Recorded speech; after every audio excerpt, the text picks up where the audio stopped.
7 o'clock on Monday, July 22nd, 2013, 7 p.m. Let me call the Town of Boothbay Harbor Selectmen's meeting to order. Close with an introduction. Julia Latter, our finance officer, is not here tonight, but we have Kelly Bigos, our recording secretary, town manager Tom Wooden, and Selectman J.D. Warren. I'm Bill Hamblin and Robert Spillane, and absent are Russ Hoffman and Denise Griffin. The first order of business, or I guess second order of business, is approval of the minutes of our July 8th meeting. I would entertain a motion. I move to approve the minutes for the July 8th meeting. It's been moved I'll second. and seconded to approve the minutes of our July 8th meeting. Any discussion? Yes, if I may. Mr. Spillane. The minutes were not representative of the selectmen's meeting. I think that, in fact, the last meeting, there seemed to be a filibuster going on. But I think that, let me just sum it up this way. Julia spoke 3 times, Russ Hoffman spoke 3 times, and anything that has a selectman's name in it or a town official's name in it, I think is a legitimate item for the minutes. Denise Griffin spoke twice. J.D. Warren spoke twice. I spoke 4 times. Tom Wooden spoke 3 times. And you can check me out, these are in the minutes. George Friant spoke 6 times. You spoke 10, Bill. Mike Tomko spoke 8 times in the 2 hours. And I'm not suggesting that everything that Mike Tomko said was wrong at all.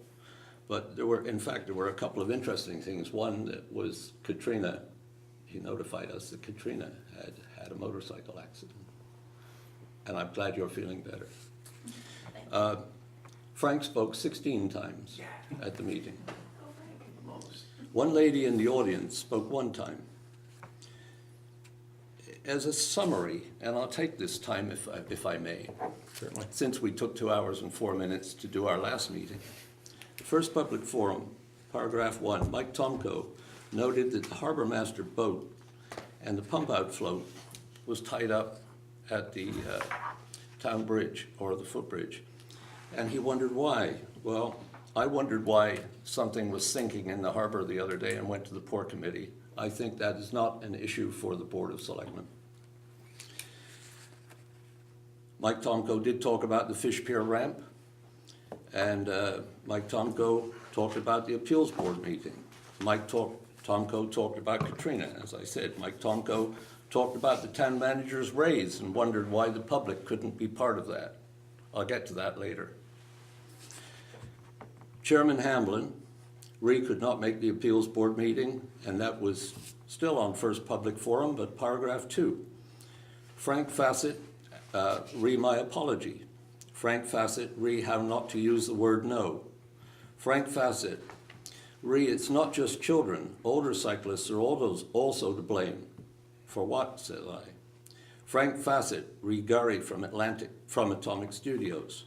Tom Wooden answered Frank on that point, and that point is a legitimate part of the meeting. Frank Fassett noted that Dorothy Farrell had questions. Well, Dorothy is here this evening, so Dorothy can make her own statement to that effect. We don't need Frank to tell us that. Frank Fassett with a report from Boothbay, which was very nice. Frank Fassett noted that the town of Boothbay were rocking and rolling. Frank Fassett noted that he didn't know how much longer he could keep the Boothbay Board of Selectmen working with the Boothbay Harbor Board of Selectmen. Chairman Hamblin said we were happy to talk to Boothbay, but that was never brought up as a motion. And public forum number 1, paragraph 3, George Friant talked about tennis courts and parking. Tom Wooden, an explanation, said there had been no discussion in the Board of Selectmen, and there hasn't been. J.D. Warren stated that he had dealt with them originally. George Friant understood the need to have 3 courts to have matches. Chairman Hamlin talked about an easement. J.D. Warren said the school should provide info. Denise Griffin on the effect of tennis courts on the walkability study. George Friant on the use versus visibility of the courts. He was afraid they might get hidden away. But again, It was not an item for discussion. Frank Fassett, re the Rocktide Trolley, this was in paragraph 4, said the town should provide financial support. Chairman Hamblin applauded Frank's sentiment, but left the door open. Hoffman said it was an issue on the goals for the coming years. Really?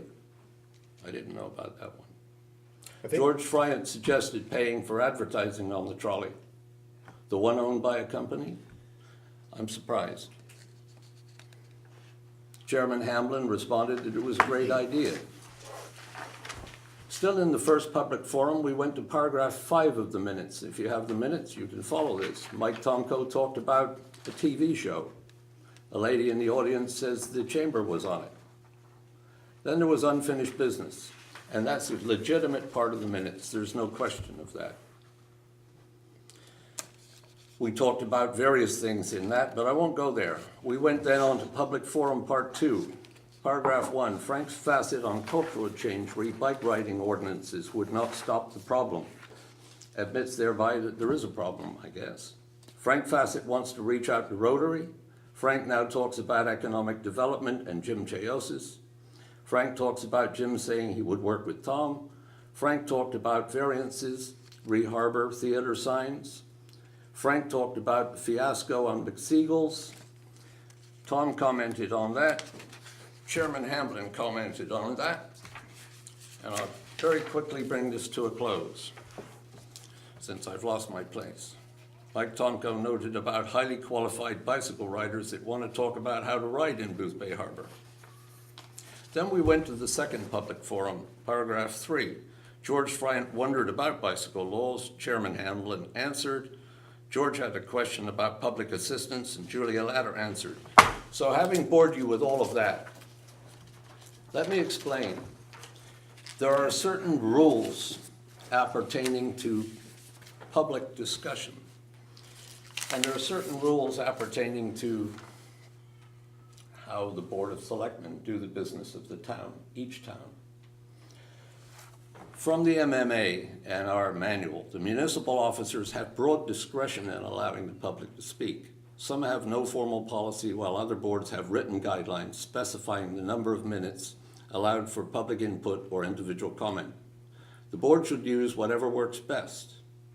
Certainly last week's meeting, in my opinion, did not work best. It took 2 hours and 4 minutes. Inappropriate, offensive, interruptive, or repetitive comments from the public never have to be entertained by a municipal board or official. The municipal officers should always avoid giving up control of a meeting. And it goes on. So I think we need to change our meeting policy. We should first go through our business as is required by the elected positions that we hold, and then we should allow public comment. I'm not against public comment, but I am against spending 2 hours and 4 minutes talking about a lot of things that were never brought into appropriate discussion. So let me finish. I have a couple more minutes. Most of us who are elected public officials are required to become educated on the rules of order, Robert's rules. I kind of like that. The thing is that if somebody wants to bring something from the floor, it is my hope, and in fact it is required, that that item cannot be discussed until it is a motion. We can only discuss things that are properly a motion. A motion, as the tutors explain at various schools, might be likened to a sphere floating in space. It has to be disposed of. So if Jim Chaosis wants to speak at this meeting, I'm sure that at the appropriate point in the discussion, Jim could ask a question. That question would then be entertained by the board in the form of a motion and a second. And unless it has a motion and a second, it will not be discussed, because it never becomes an object for discussion. So I think that we have to follow the rules. And one last thing on the rules, and I'm only talking about minutes and what gets reported in the minutes. Kelly Biggers did a fantastic job in reporting the minutes of the last Board of Selectmen's meeting. I'm not saying that. I'm just suggesting that there was almost 2 hours of Public Forum 1 and Public Forum 2, the actual content that was legitimate contact for the Board of Selectmen, who were elected to deal with issues brought by the people of the town that elected us in the first place. Took about 10 minutes. At about this time, we went into the first public forum. The fortunate thing is, perhaps it's fortunate, that the TV camera was turned off inadvertently, so none of it was recorded. So I think I've done a great service to Frank by bringing up all the items that you discussed and to absent members. I would hope that we can decide at some point to make a change.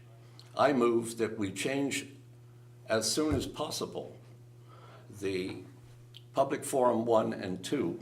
I think 2 forums are unnecessary. I think 1 forum is probably necessary, and I think it must come at the end of the business content of this meeting that is properly discussed when objects are still in the room and still have to be dealt with. So on that basis, I'll second that we approve these minutes as they're written, because I would hate to put Kelly through the business of trying to rewrite them. And what's been said has been said. But I think that and in a way, to answer some of the questions that Frank, for example, has raised legitimately, why don't people want to serve on committee? Well, one of the reasons that I wouldn't want to serve as a board on this board is that if it takes 2 hours and 4 minutes to go through discussion which has not been properly brought, and I'm not blaming anyone, that has not been properly brought into play, then I think it's a bad situation. End of my discussion on the subject of the minutes. Wow. Any further discussion from the selectmen? Nope. So we have a motion in front of us to approve the minutes. Yes. And seeing no further discussion, all in favor? Minutes are approved.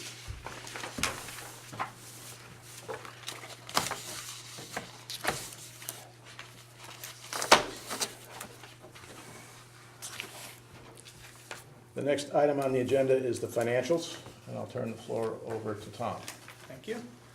You should have all of your revenue expense sheets and your graph and your warrant recap in front of you. Total revenue year-to-date, $84,279. Total expenses year-to-date, $345,524. Total accounts payable this week is $172,880. And the current bank balance is $1,868,135. And that's just 22 days into this fiscal season. So we don't have an awful lot of data at this point, but as the graphs show, we're pretty much right on track as we usually are. So We have about 5% of our expenses and about 1.2% of our income. I think it's time to write a letter and ask for more income. Yeah.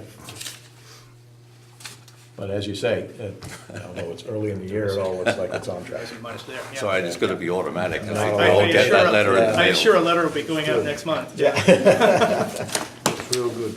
Yeah, so that's all for the financials. Thank you, Tom. Yeah. The next item of business is town manager announcements. Just briefly before we get to that, I want to highlight a change in the agenda. On the agenda, we had no scheduled executive session for tonight, but an issue came up at 7 a.m. this morning, and so I anticipate having a fairly brief executive session tonight on personnel matters. I just wanted to let everybody know about that. Tom, town manager announcements, you have the floor. Thank you. Just some reminders. This Wednesday evening at 6 o'clock, we have a comprehensive plan meeting right here. On Monday, the 29th, we have a joint meeting with the Booth Bay Board of Selectmen in this room. Bob Fonce is doing a presentation on sea level rise. Some of us have seen some of that before, but this is to get both towns to see it at the same time. Also on August 7th at 6 p.m., there is a policy and procedure workshop being conducted by Rob Crawford, one of the town attorneys, and that's going to be a joint meeting with the Planning Board and Board of Appeals. Other than that, I don't know when you want to address this. Why don't we do that under new business? Okay, all right. Then that's all I have for announcements at the moment. The only other thing I had is maybe a quick report on the fish pier workshop that we held on July 11th, which was very successful. Yeah, I mean, we were gonna do a two-part thing, have some of it down at the fish pier and some of it here, but we actually got so productive down there that we had the entire meeting down there. But I think that was actually very helpful to talk about where the ideas are for the future building. You know, it was 30,000 feet talking, but it did get us all on the same page as far as where it's going, how it's gonna function and so forth. I just wanted to get it out that we met with Public Works, with the tenant, with the selectmen and yourself and the code enforcement officer, and went over where plans stand to date. And so far, things are looking very good. And there was general agreement about, as you say, it was a little bit of the 30,000 foot level, but where the services come in, where the building will be located, the orientation of the building, the orientation of the cooler. And right now, knock on plastic, things are going pretty well. And we also discussed the current freezer buildings coming down, I believe September 9th, that's when that's beginning.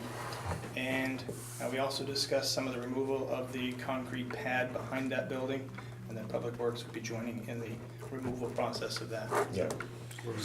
So you, if I may, Mr. Chair? Please. So you've contracted that with whom? The freezer building is with Eric Wood. And he's taking it down just to the concrete floor. He's not The moving the pad. concrete removal will be a joint venture with the town and a contractor, and the contractor's fixed price bid is well under $5,000, so we don't need to go out and recompete it. Good. If I may? Please. Questions of Mr. Wooden. Regarding the footbridge and bicycling on the footbridge, an issue near and dear to me, but somewhat appalled to find out at our last meeting that motorcycles were actually ridden across the footbridge recently. Really? Mopeds, I believe, but were you and Public Works responsible for the new signage on the bridge? Mm-hmm. I would say that it meets the requirement that Mr. Fassett put before us.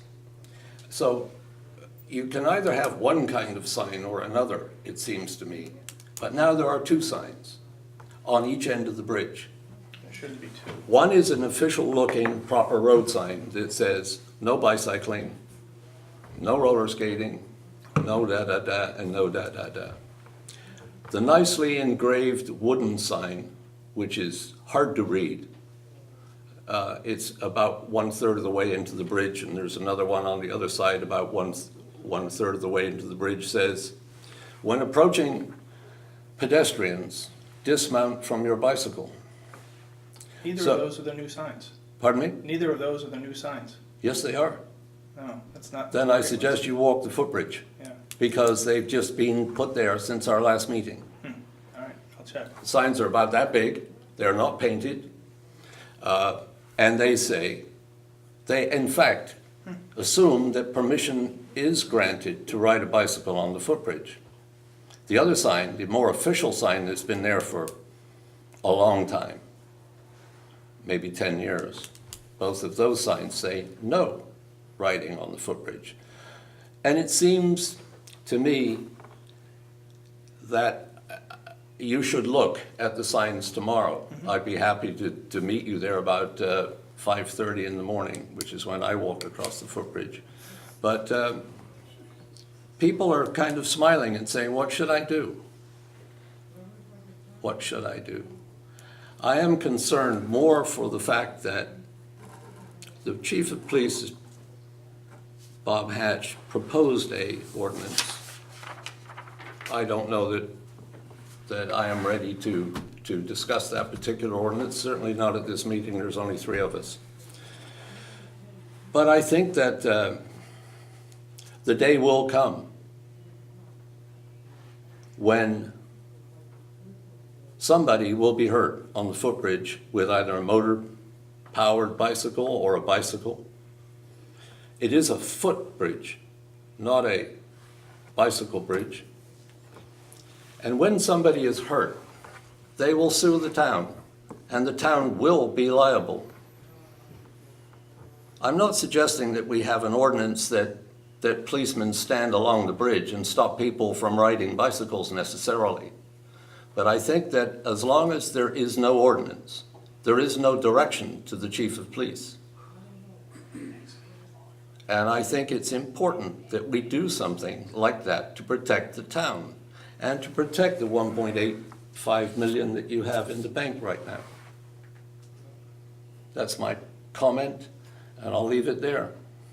I might suggest we can continue this discussion when we get to unfinished business and talk about the bicycle ordinance. That's fine. But I would hope that perhaps we could do that with a full board. I agree we should not be passing anything without the full board, but I think discussion might be worthwhile.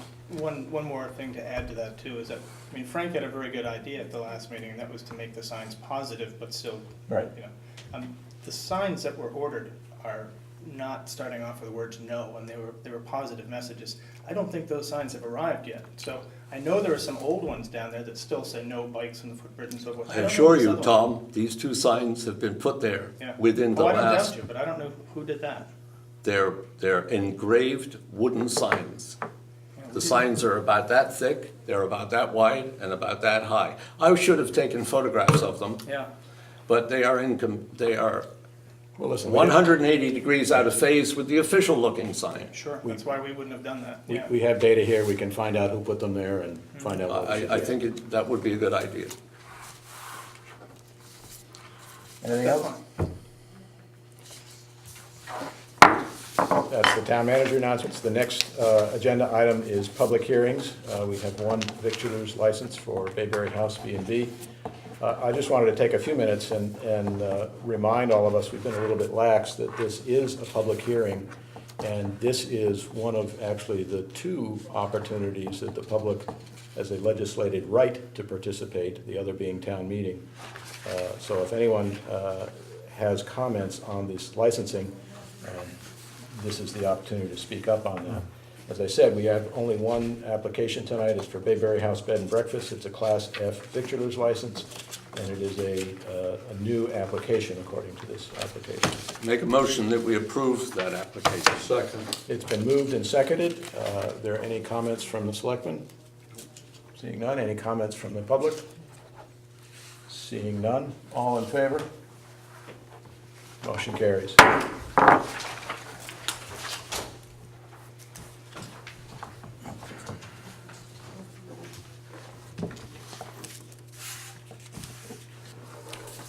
That brings us to the first public forum, and I will turn the floor open to the audience.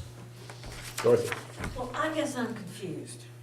I know I'm continuing to be new here, but now, was the objection,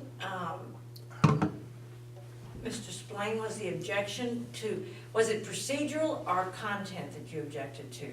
It's the procedural matter, ma'am. Were the comments had during the open forum? Yes, ma'am. And is there a time limit on how much the public can speak? and We how- haven't determined that. But historically in Boothbay Harbor, if I may, we have, in the past, I've chaired meetings here, and typically, one question has been allowed for each person, sometimes 2. Is that also written somewhere? No, Is that what you're? it's want been to have written? 123 years of continuous boards of selectmen's meetings in Boothbay Harbor. That one person gets to ask one question per meeting? Is Yes, that- ma'am. That's the way it's been. And at what, how long is it? I think it's been for about 123 years that we've been How long can the charged. question be? Oh, I have no idea. You perhaps could talk for an hour and ask a question, but I think you'd be gabbled out. What my Well, point I don't is, even want to do it, but I am interested in this dialogue, I mean, this litany of things that you said. I mean, well, if you'd like to make, Was he out of order? I mean, was it out of order, or was he, I mean, should he have not asked the question, or did he not do it procedurally in a correct way? shall I answer you please in this way? Yes, please The do. Board of Selectmen are required to publish an agenda. The person who asked most of the questions had an agenda in his hand. I asked him, have you published that agenda? Is there any forewarning of that agenda? The answer was, no answer.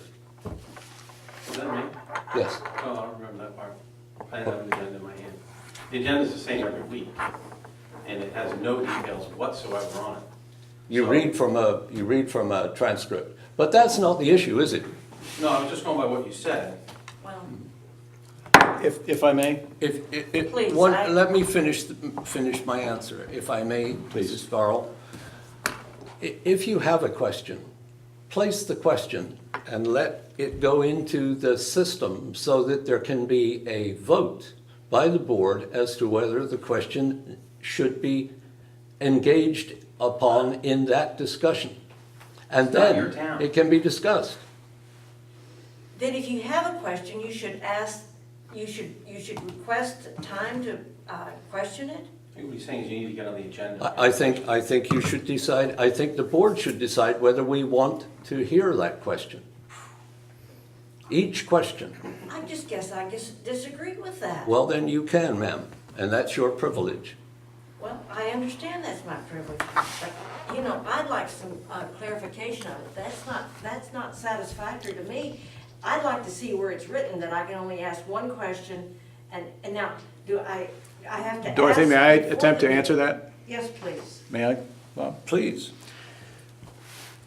Bob read part of the MMA manual on this issue, but the opening paragraph, I think, is insightful here.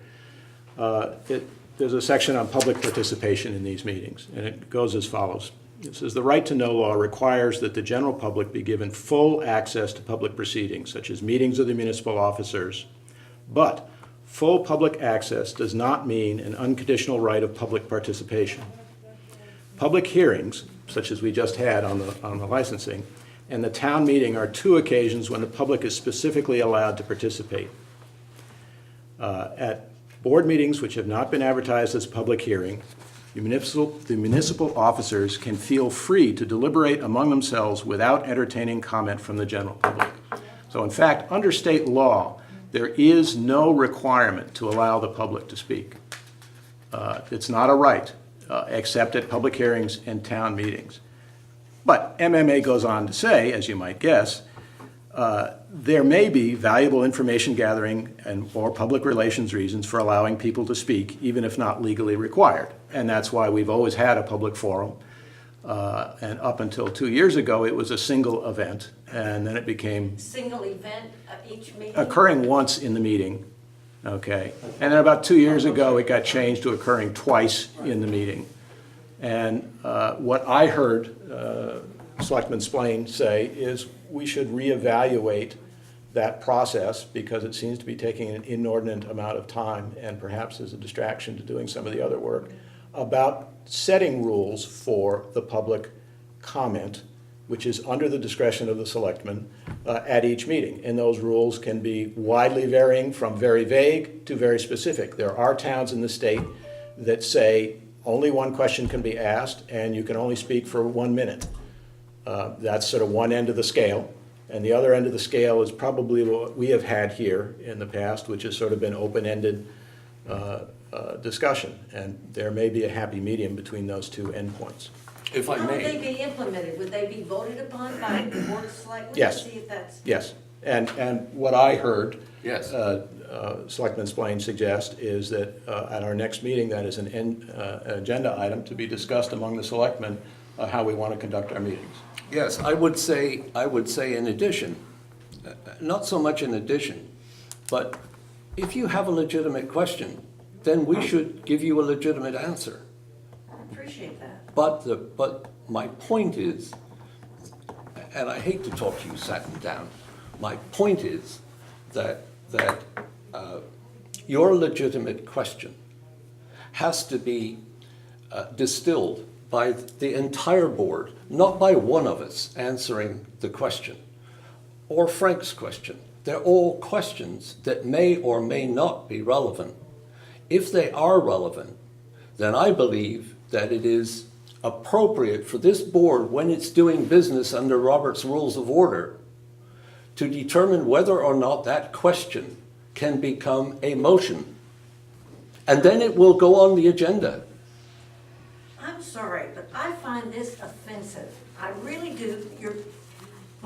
This is argumentative and it's not appropriate, but I find it offensive. That I always thought the New England whole encouraged participation. And you read after that last town meeting that it was poorly attended, and I doubt that I'll go to another because it's the most pro forma. I mean, it was a waste of my time.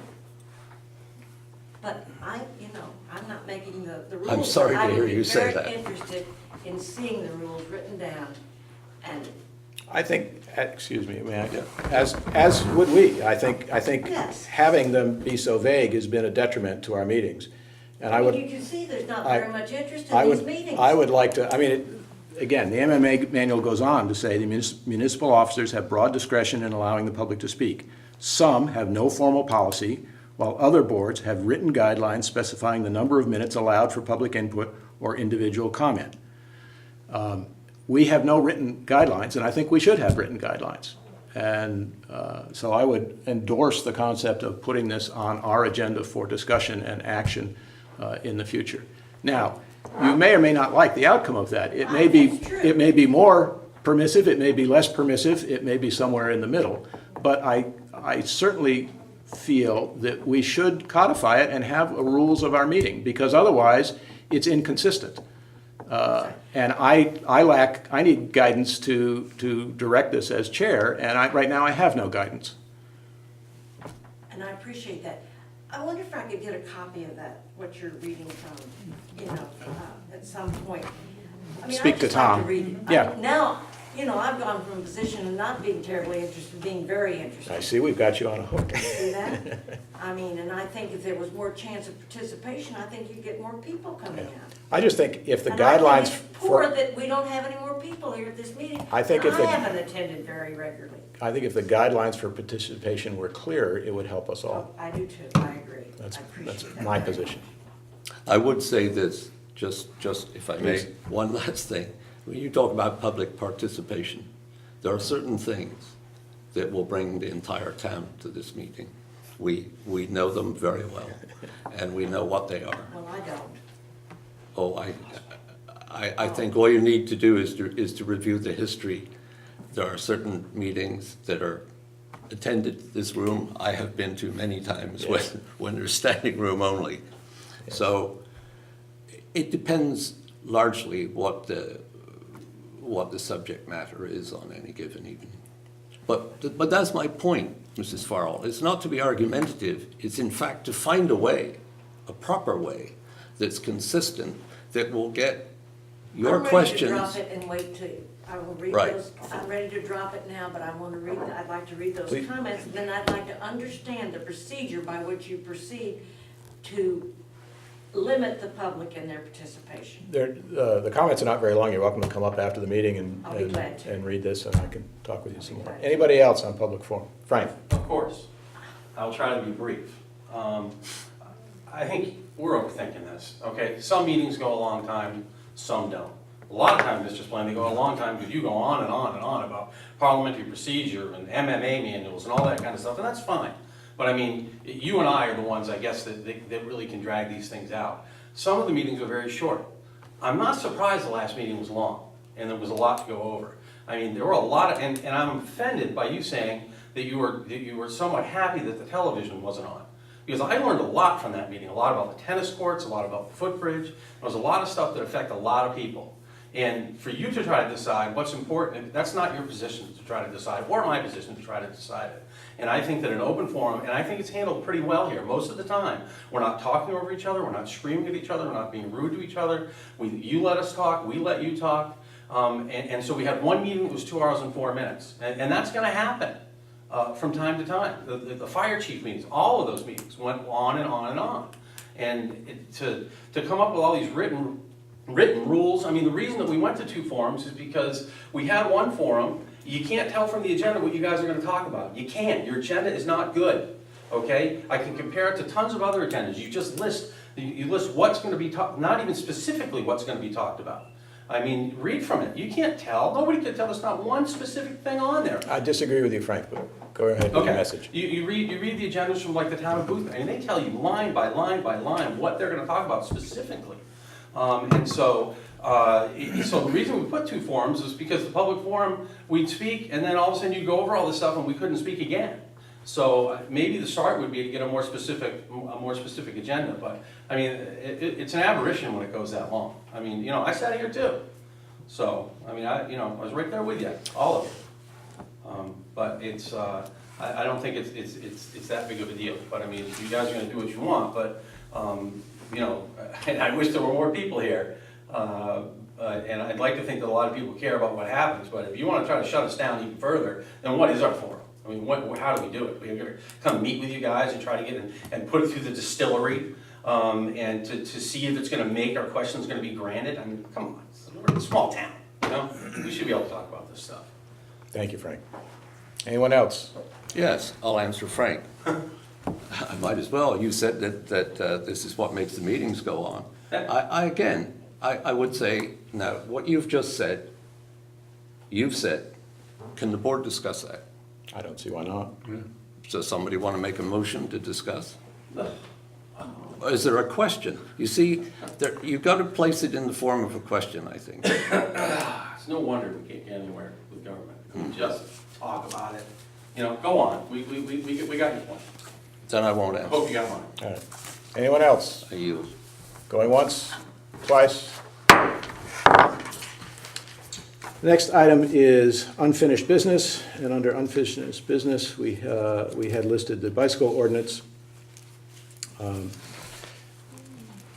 Selectman Spillane talked briefly about that earlier in talking with the town manager about the footbridge.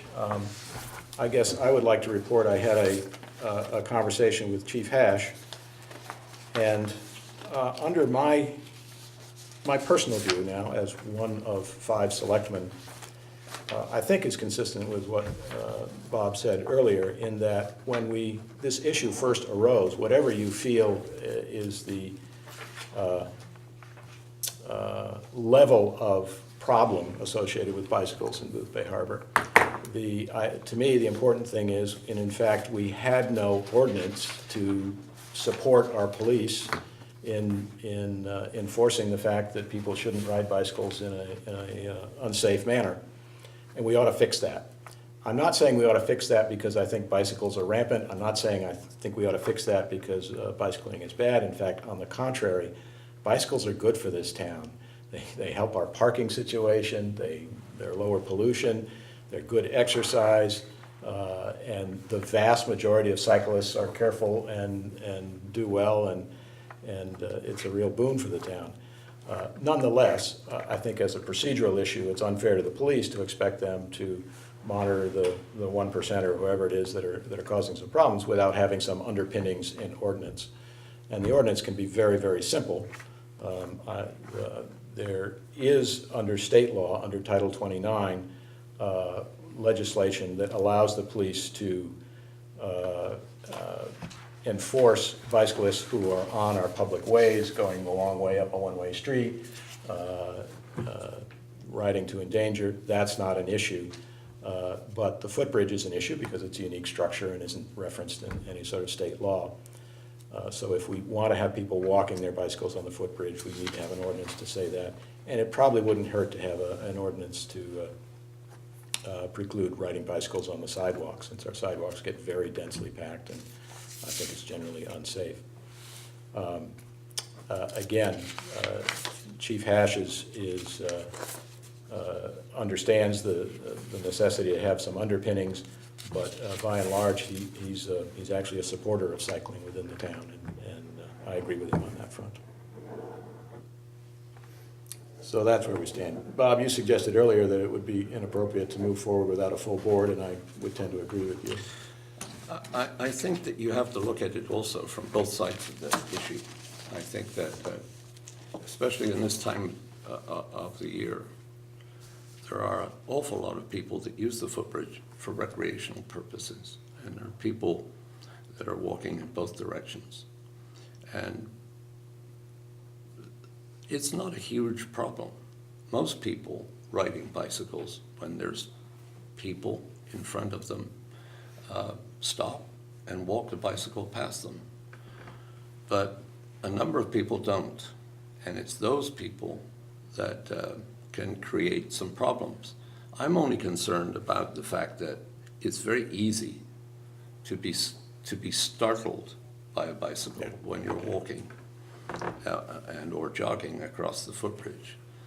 And when you're startled, you tend not to know which way to turn. The bridge is 6 foot wide, and on the rare occasion that I have been in very close proximity to a bicycle, you need earplugs to not have to suffer from the expletives that are used by the bicyclists. So I'm not suggesting that we need an ordinance enforced. I'm saying that we need an ordinance so that there is some knowledge that riding the bicycle on the bridge is really not a good idea. And I don't want to take away from people's pleasure, but I don't want to see somebody get hurt. Right. And there it is. I agree. JD? I've been sitting here listening to this, and you know, I've been in this town almost all my life. And I look at that footbridge and I see 1901 on that footbridge. 1901, you think about that. How many people have gone across that footbridge over the years, and the town has been a lot busier than it is now. And I agree with ordinance, but I don't want a town become a whole ordinance type of thing. And I went down and I saw the signs, and it says, walk your bike across that footbridge. That's what it says. So I think that, and Bob Hash and the cops, and they have all they can handle what they got now in this town. And to add more to it, I say ordinance means that you gotta police it. And how are we gonna do that? And I really think that, I'm not too in favor of a complete ordinance, but we're gonna have to address the problem. And I'm not, I'm just thinking, my family's been here for years, and I've gone across that footbridge for years.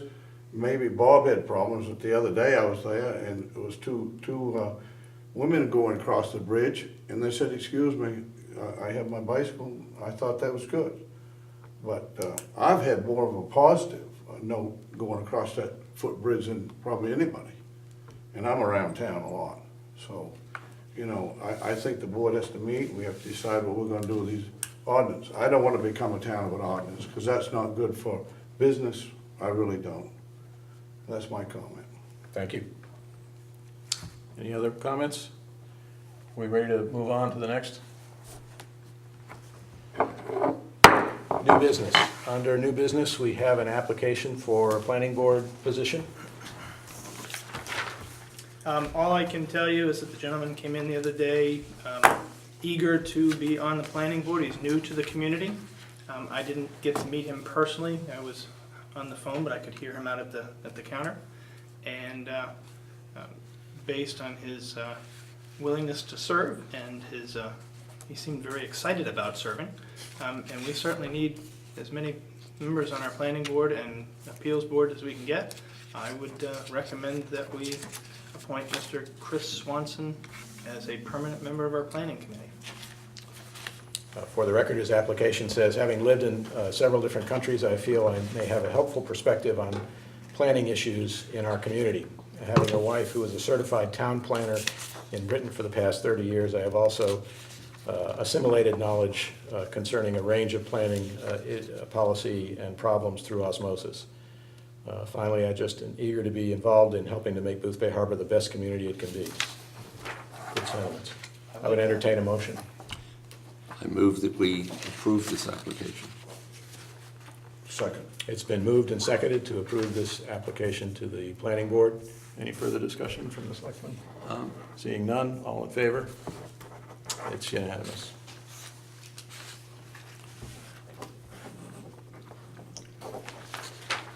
Did you get any comment from Mike Tomko? I spoke with Mike this evening and read him the application, and he was very enthusiastic for it. So it seems like he's going to get another member.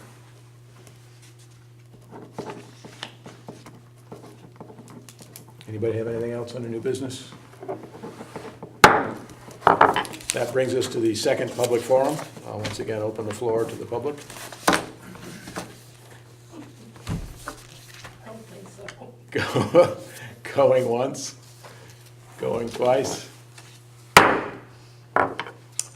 As I said earlier, we now do have what I believe will be a fairly brief executive session under MRSA 4056A personnel matters. So we had discussion, but no votes were taken.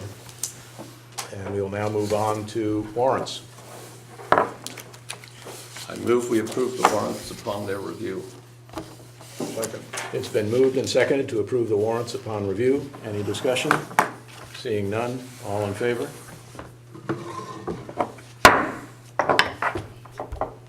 The next agenda item is a motion to adjourn. So moved. Second. It's been moved and seconded that we adjourn. There can be no discussion. All in favor? We are adjourned.